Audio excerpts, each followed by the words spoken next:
Welcome to the prototype world of tomorrow.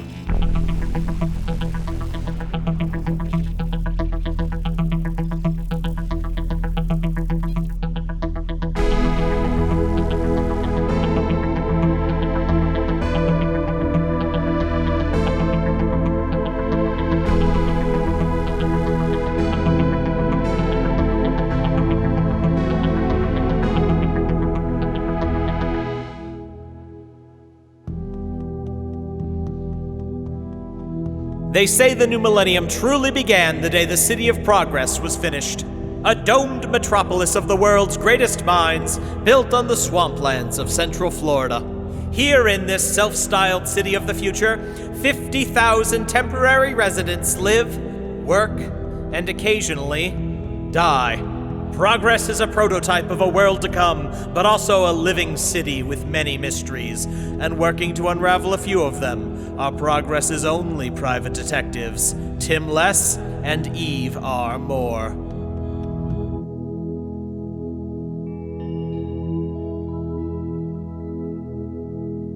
This season of World of Tomorrow is sponsored by Boardwalk Times, and now, Fairweather Foes, Chapter 2.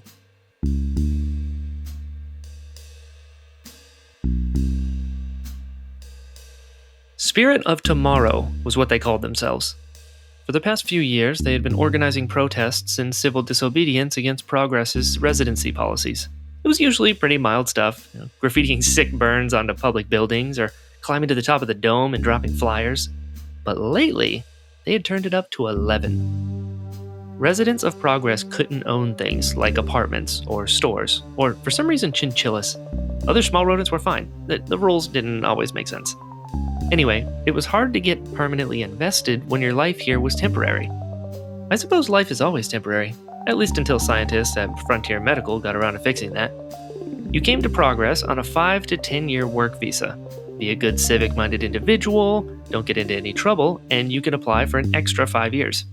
The trouble is, the clocks in Progress keep on ticking. Well, they flash digital displays, but you get the idea. Eventually, the Citizens Council made a final decision. No more extensions. When your time's up, you are gone like trash getting sucked out of the pneumatic vacuum tubes. And the Spirit of Tomorrow was getting a little hot and spicy about it. Were they sabotaging the city's weather control vehicles, though? Seems a little off topic for them, TBH. Still, that's what I was hoping to suss out. Now, normally, I wouldn't be venturing out past the final call at my local purveyor of fine spirits, but I had a job to do, while Eve was off on some airborne pleasure cruise over the city. So hey, carpe noctem. I hopped what would probably be just about the last people mover out of the dome. I was headed southwest of the city to an area called Electro Park. It was a small amusement park on the edge of the Greenbelt. I could see the park's iconic double Ferris wheel from the people mover. Electro Park was closing for the night, which meant that its name was becoming increasingly ironic as the millions of color-changing bulbs that covered every surface were being turned off in their nightly, you don't have to go home, but you can't stay here ritual. Thank you for your visit to Electro Park. At this time, we are closed and ask you to quickly and safely leave the park before we begin our nightly love bug decontamination spraying. There were a few stragglers exiting, young couples mostly, who didn't have anywhere else to go on a Friday. We're trying to squeeze in one more innocent grope on the tilt-a-whirl. Hey, friend, you're headed the wrong way. Exits that way. Oh, sorry. Yes. I forgot my object. I think it's at the midway, so I was gonna go get it. Jeepers already swept through there, so anything that doesn't belong is being processed. Send a chime to Lost and Found, and we'll get it to you. Okay, well, that answers all of the objections. Is there something else? Not that I can think of. I can't think of any reason I would need to go to the Midway. Well, have an electrical evening. Like everything else in Progress, they had perfected shutting down the park to a science. Thank you for visiting Electro Park. At this time, all rides and attractions are closed to guests. Please leave. Through a practical application of the sneak skill I'm so good at in video games, I found the Midway. It was already shut down for the night. I looked around for the guard again. but he was off buzzkilling someone else by now. Each stall on both sides of the walkway was sponsored by a different company in progress. Instead of games, they had interactive displays of ways in which their company's electronics were improving life. And instead of novelty prizes, the true reward was knowledge. It was not as popular as the bumper cars. I hid behind a trash can and checked my chime. The time is 12:09 a.m. Well, I've got 6 minutes. This was where my instructions ran out. I could see the rest of the lights going out, one section at a time. If there were still guards here, they were in another part of the park. Now it was just a few cleaning robots who seemed to be moving on predetermined paths. Finally, the swirling points of light on the double Ferris wheel swelled to a brilliant white and then faded to blackness. The midway was lit only by the reflection of the city on the cloudy night sky. I pulled out the flashlight I brought to see if I could have a look around. Flashlight, illuminate. Low battery. Please recharge. Just great. You know, it probably would still have juice if they had dropped the voice-activated feature. Well, there was nothing to do but wait. I started to wonder if this wasn't an elaborate joke arranged by one of the drones. Come to think of it, it wasn't exactly elaborate. An anonymous note slid into my ham on rye, and a few hours later, I was crouching in the dark behind a trash can in a closed carnival midway, ready to be murdered by whatever progress equivalent of insane cannibal carnies is. In fairness, most of the carnies were jeepers, so it was only cannibalism if they were eating other robots. I was sitting in the dark, pondering if that made the situation better or worse, when at the end of the midway, one of the booths suddenly sprang to life. Light and music were pouring out of the booth as I tentatively approached. Step right up. Step right up, ladies and gentlemen. An animatronic carnival barker was calling out to the empty street. I'm Pa Chime, and today, I'd like to show you the advances brought to progress by the Northeastern Chime Telephone and Telegraph Company. We've come a long way since our founder began the company in 1888, when electric currents traveling through metal wires seemed like magic. Now, we've got a whole new frontier of magic: wireless communications. Wireless? I'm starting to think they need to update these things more often. Soon, you'll have access to the world in your very hands. Check the stock report. That's always the stock report. Make your bank deposits. And even send your health information to your doctor. Oh, but that's not all. Imagine the sound of your voice, not just your words, traveling through the air in real time with minimal delay. Don't believe me? Yeah, get out of here with your witchcraft. Pick up that wireless receiver and tell us your name. Please note, for security reasons, the wireless receiver has been attached to the display via a security cable. This cable is non-functioning. Even in progress, this is why we can't have nice things. Speak your name into the wireless receiver now. Timothy Less. Timothy Less.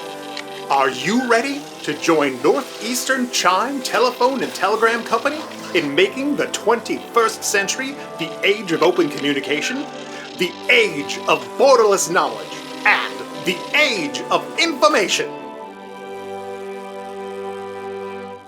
Sorry, do I answer now? Please speak into the wireless receiver. Yes? Then join us in exploring the age of information. And just like that, the display opened up, breaking apart in the middle to reveal a stairwell down into the recesses under the fair. The barrier in front of the display swung open with a squeak. The animatronic barker pointed with 2 fingers at where I was supposed to go. The only way it could have been more clear is if large neon arrows had illuminated. I assume there were budget cuts. I mean, normally, this was the point where I'd take a moment to evaluate if I really wanted to go into a concealed stairwell leading to God knows where, under a closed amusement park, well past midnight, invited by persons unknown. But, come on, like I wasn't going to do that. I cautiously stepped down into the stairwell, only to find out, oh, it's an escalator. And the thing about escalators is there's no going back.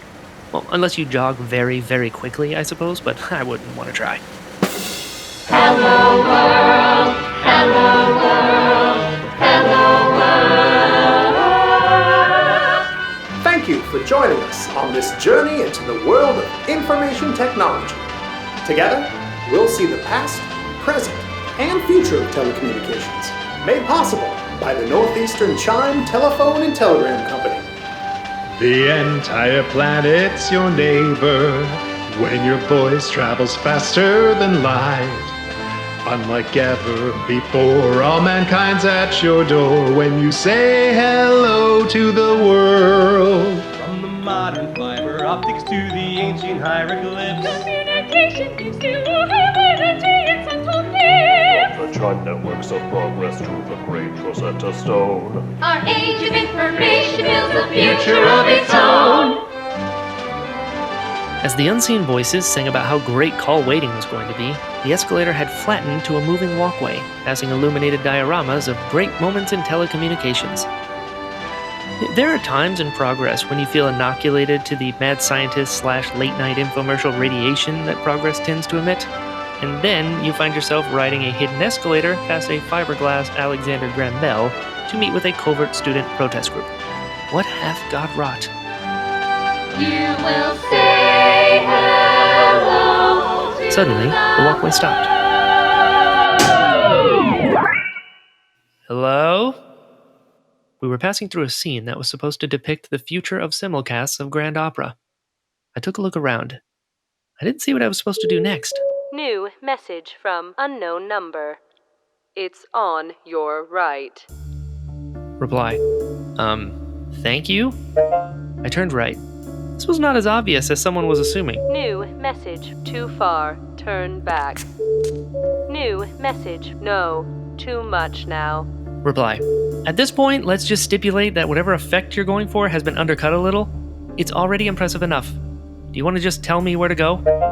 But whoever it was didn't have to. Because I turned, left incidentally, so I don't know what all that was about, and I saw a statue on the wall of a woman holding a child standing on a plinth. That's a fun word. Plinth.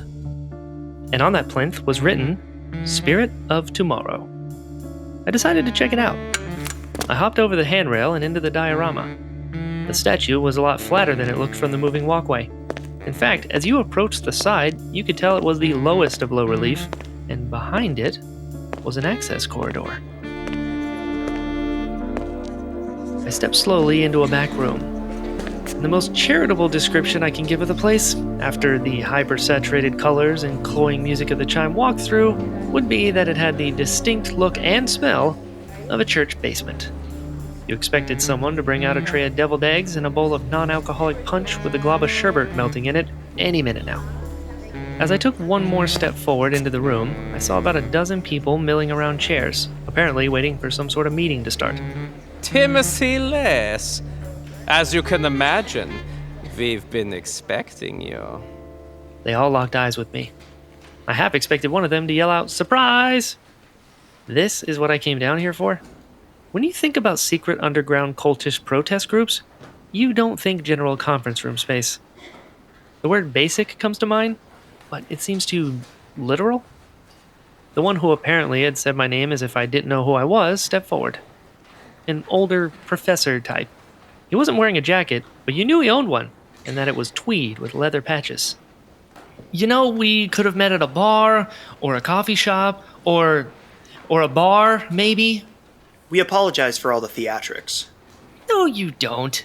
You left me an anonymous note to sneak into an amusement park after hours to get into your secret club. Okay, the theatrics were the point. There were probably 20 other ways into this room. I know that, because if there weren't, and you all had to come in my way, you'd all still be humming the theme song. I came in that way. I came in early to set up the snacks. I turned my head to the corner. Huh, there was punch. Okay, I'm getting a glass of that because it looks delicious. Thank you. Oh, and a little bit of sherbet too. And then someone owes me an explanation. Of course, we recognize that walking past diorama may seem quaint, that there are other ways to absorb information into your brain than catchy songs about sparks and lights and dreams. But we chose these ways to introduce ourselves as a preamble to a spoken introduction, which I am giving you now. Do you understand? We happen to believe that the form of signification is itself the content which it signifies. The technology is the text. The art form is both avenue and object. All right already. Yeah. The pathway is the paragraph and the partition and the pith. I keep saying that last one doesn't work.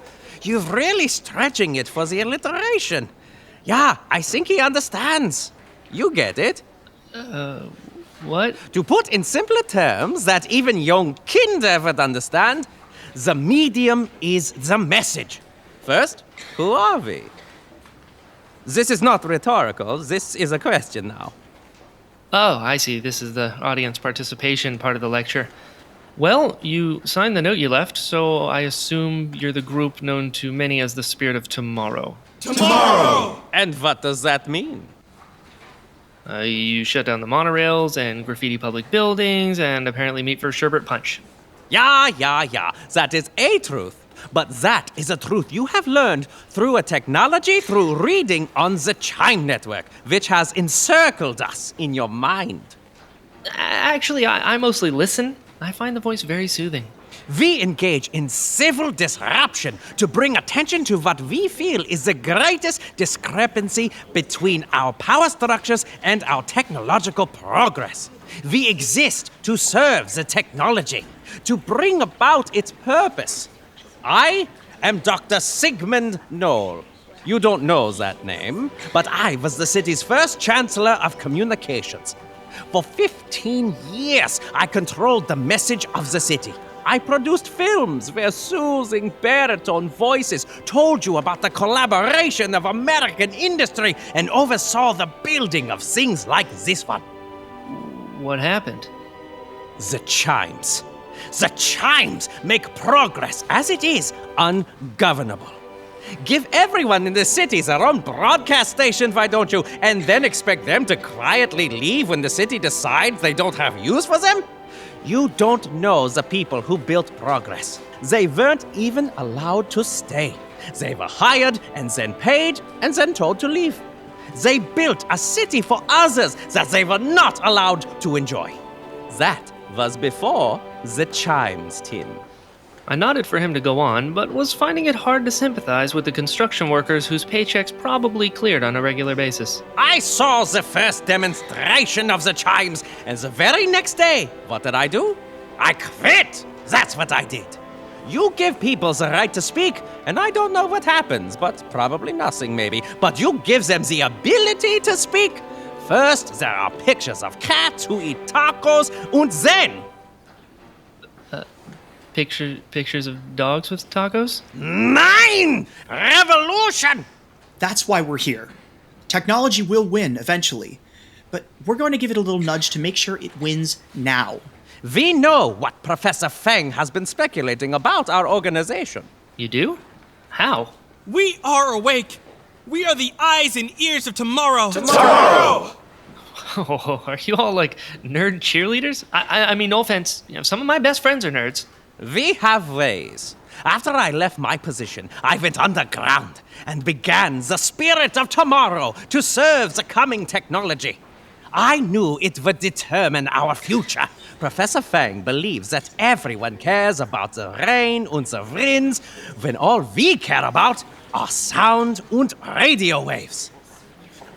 We wanted to speak to you and Eve more before Professor Feng's impression had already cemented in both of your minds. So, where's Eve? What? We wanted to meet her. We felt that Eve would be a natural fit for the cause of the future.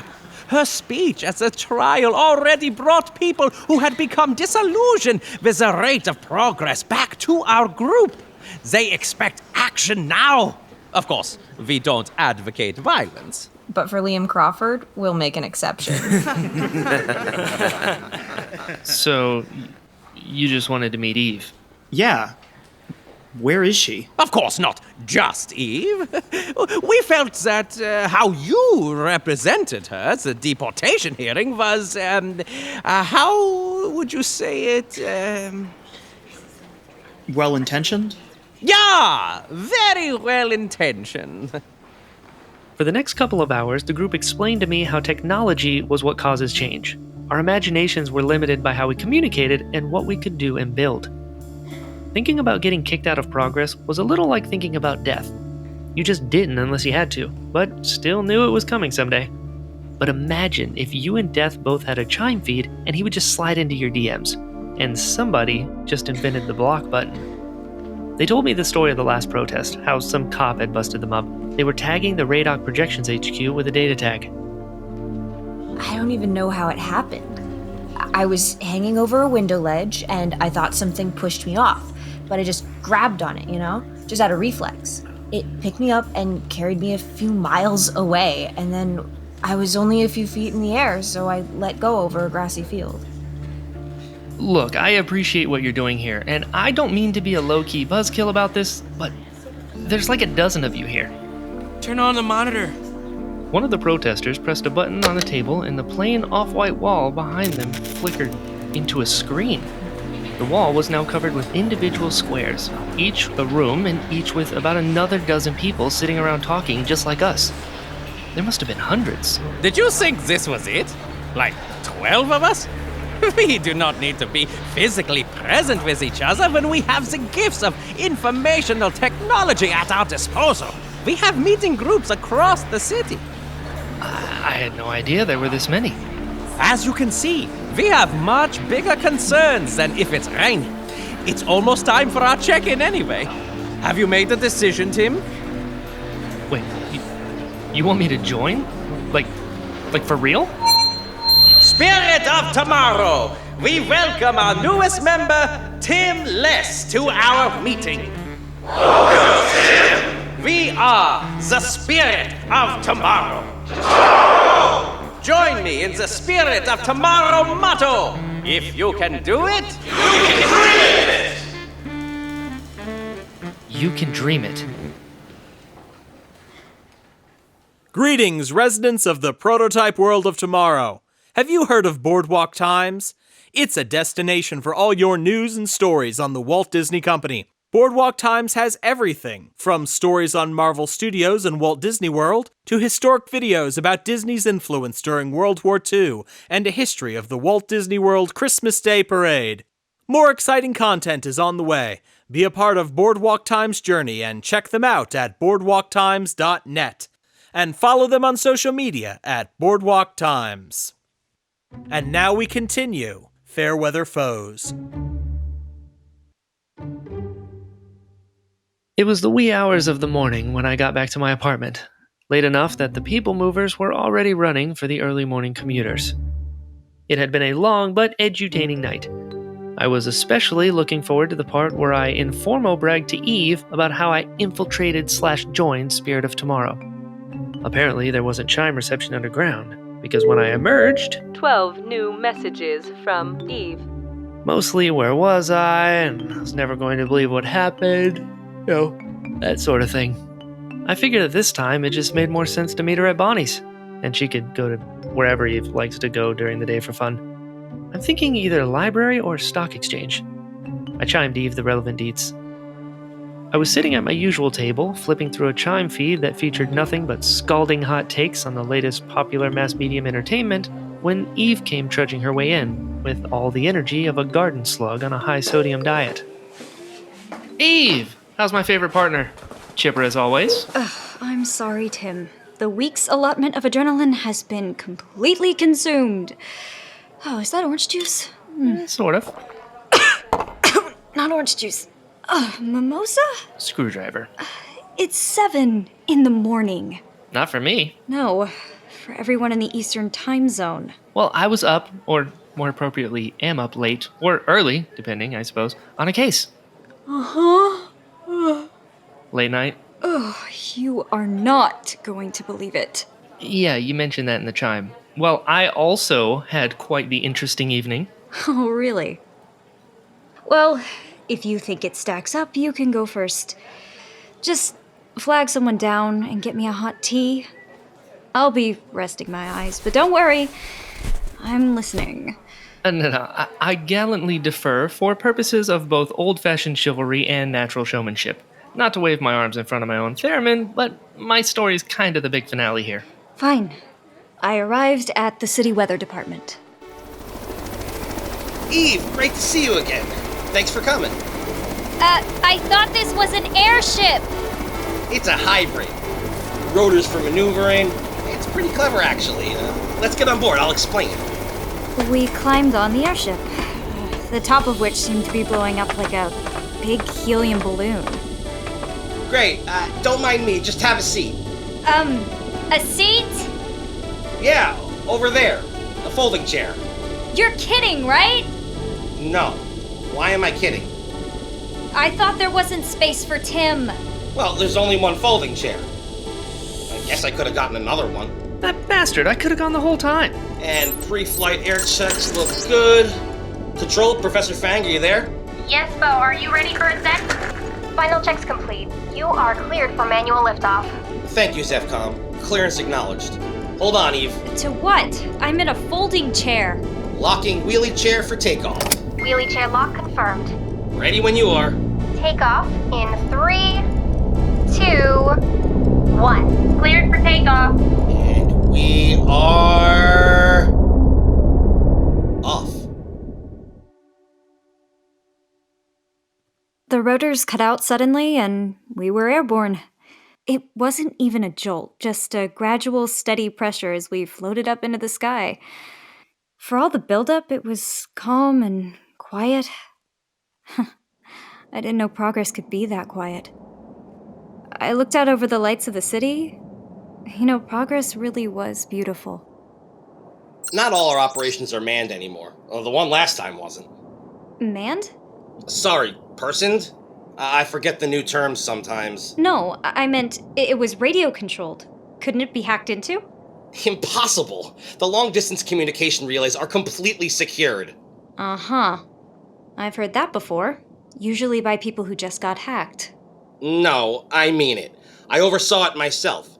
It's a long-wave radio signal with quantum-resistant algorithm with a 1024-bit encryption key. There's a new Diffie-Hellman key exchange every 60 seconds. It would take 10,000 copies of the fastest computer in progress, 4 times the heat depth of the universe, to have a 1 in 12 billion chance at cracking this encryption.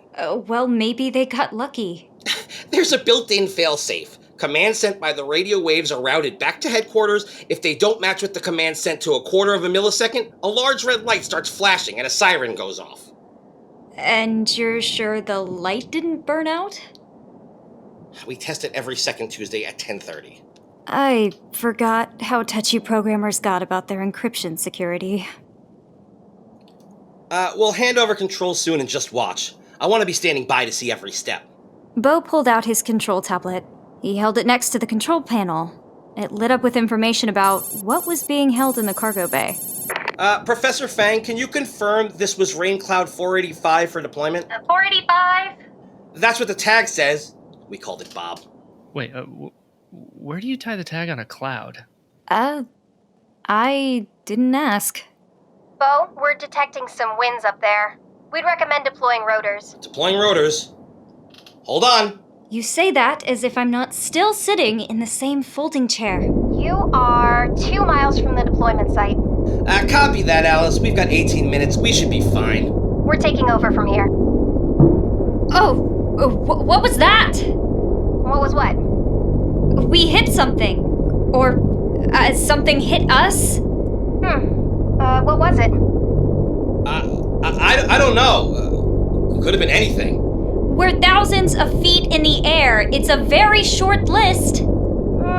Probably just a bird. Didn't trip the sensors, though. We're in position. I'm saving the rotors. Just wait about a few minutes and we'll release the storm. Zephcom, are you sending these commands to the ship? What commands? Is the cargo bay supposed to be opening? Not yet, it's not. I'm not getting any information on the ship's air pressure nor door sensors. Spirit of Tomorrow has hacked the system. What's going on up there, Beau? I'm not touching anything. The cargo door's opening. Alice, what's going on? I'm sending the commands, but Bob's not listening. If that door opens and the rotors aren't running, you'll be blown sideways. It's set to ground control. Wait, it's, I've got nothing. Okay, is there anything coming over the radio channels? Nothing. The light would be flashing. The control tablet's not doing anything. Oh, it is. And it isn't. Beau, there's a manual override switch for the stabilization rotors under the console. I found it. I'm hardwiring the manual controls into the control input now. Eve, can you get the switch? Let me try. Blue switch? That's the one. I've got nothing here. The storm's escaping! We're gonna be blown sideways. Hold on! To what?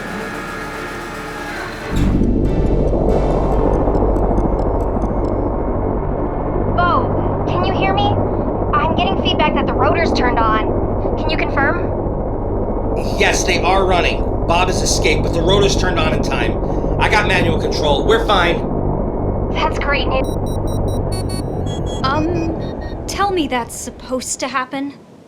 You're asking if the lights are supposed to go out and all the electronics are supposed to go dead? No, they're not supposed to do that. Okay then. This has been eventful. I'm going to chime Tim and let him know what he's missing. There's no Chime network up here. We're 6 miles in the air. If we don't get power back, we'll be fine. The ship will slowly lose altitude. We'll drop somewhere over Progress. Can we kickstart this thing? Is it a battery issue? I don't know. I went to school for atmospheric sciences with a minor in nymphology. I don't know how to fix an airship. I mean, I can take a look. If you want. Look, just calm down.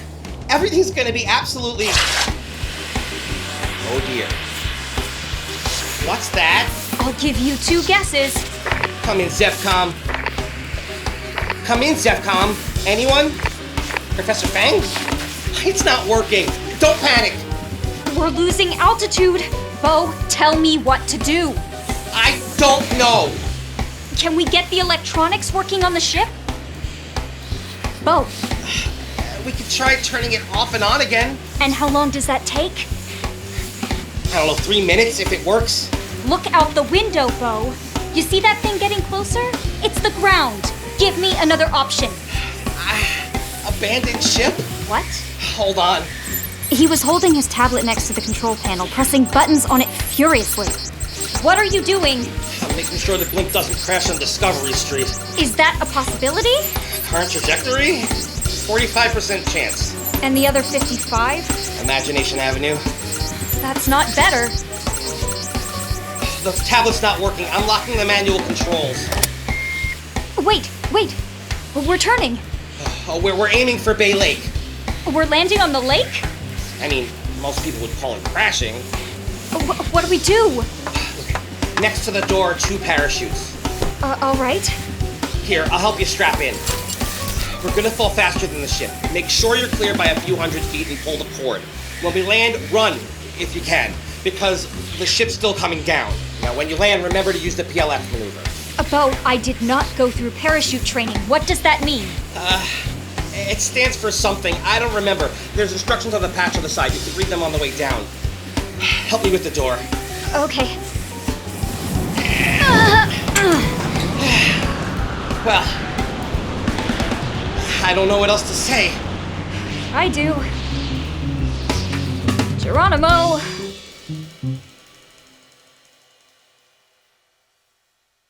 Hello world, hello world, hello world.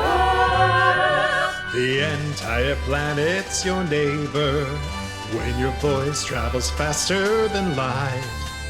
Unlike ever before, all mankind's at your door when you say hello to the world. No longer is distance a burden. They can read things as quick as you write. Oh, the time that it saves when on radio waves we can say hello to the world. From the modern fiber optics to the ancient hieroglyphs. Communication gives you ability, it's untold gifts. The Chime networks of progress to the great Rosetta Stone. Our age of information builds a future of its own.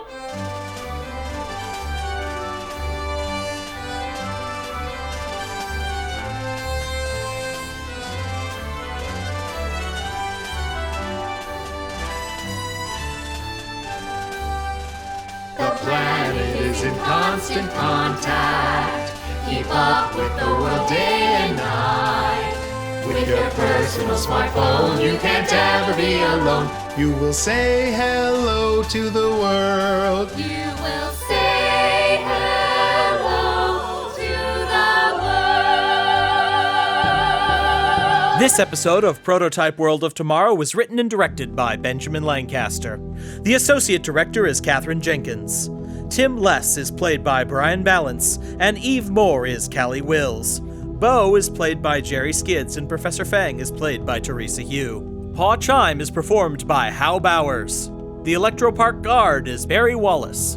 The Electro Park announcer is Jake Ramos, and the voice of the flashlight is Ron Schneider. Dr. Knoll is played by Nate Begle, and Zephcom is played by Jenna Browne. The Protestors are Jake Ramos, Dakota Myers, Chris Cologne, Naomi Addison, and Kathryn Jenkins. The Chime voice is Jaclyn Thomas. Special thanks to many of our fans for providing voices for the Spirit of Tomorrow and the City of Progress Municipal Virtual Chorus. Music by Trash Chan, Zotair, Zeta. The associate producer is Naomi Addison.